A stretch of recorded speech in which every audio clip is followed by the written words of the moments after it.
Namaste friends. In today's video, I want to share with you what I learned from a very powerful and eye-opening message by Major Gaurav Arya on the Chanakya Dialogues. At a time when India is facing serious threats from across the border, Major Arya gave a clear message, not only to our leaders but to every Indian citizen. Let's discuss the key lessons I took from his words and why they are important for all of us today. Friends, today's topic is self-awareness and enemy awareness. The concept is that self-awareness means knowing about yourself and enemy awareness means knowing about your enemy. Even when we do briefings in the army, especially in the Indian army, the first thing they say is, know the enemy first. When an officer is being briefed or a team is being briefed, the first thing said is news about the enemy, not about ourselves. So basically, flip the concept. Enemy awareness first, self-awareness later. Here it's not just about information, it's about realization. But today I will tell you about both, enemy awareness and self-awareness. Our biggest problem is that we don't even know who our enemy is. For example, see these attacks in Balochistan. The BLA, Balochistan Liberation Army, openly calls Pakistan a global security threat and supports India, proposing military cooperation to open a Western front against Pakistan. Pakistan always talks about nuclear weapons, but they haven't dared to use them. This is India's big win, that Pakistan's nuclear bluff has been busted. India has also ended the sanctity of the international border.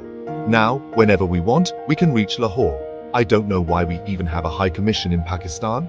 It's a waste of money, manpower, and effort.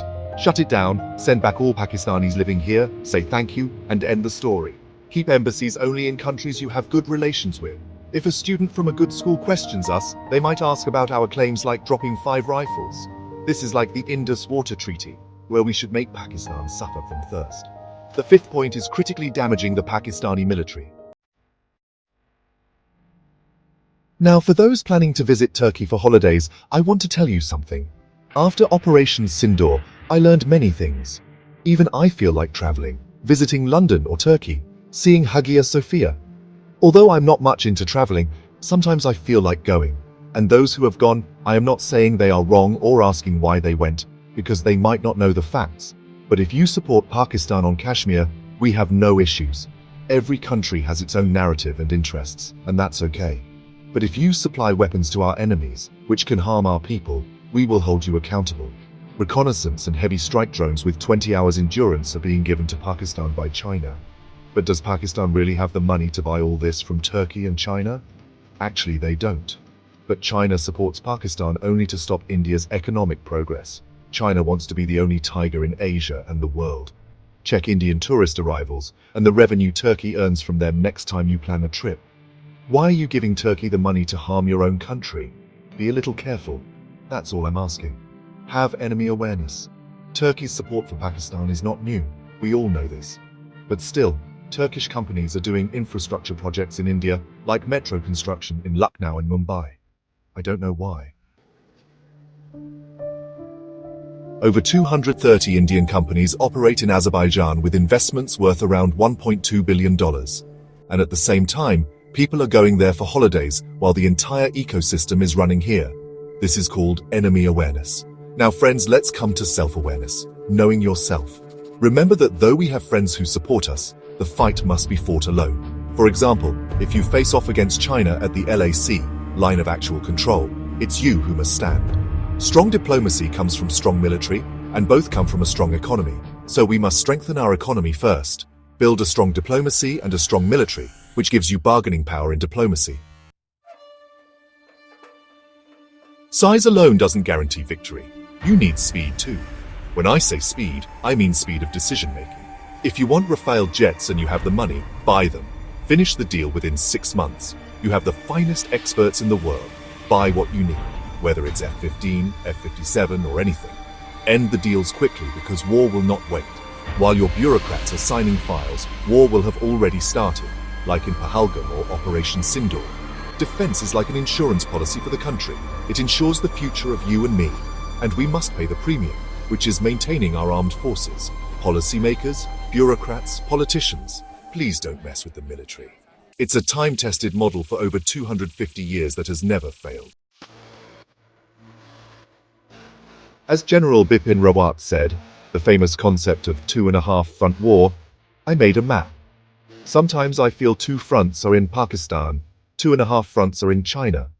Now to India's policymakers, I want to say this under enemy awareness. Please decide first if Pakistan is a friend or an enemy. If Pakistan is a friend, then stop talking about those killed in Pahalgam, accept it like 26/11 and move on.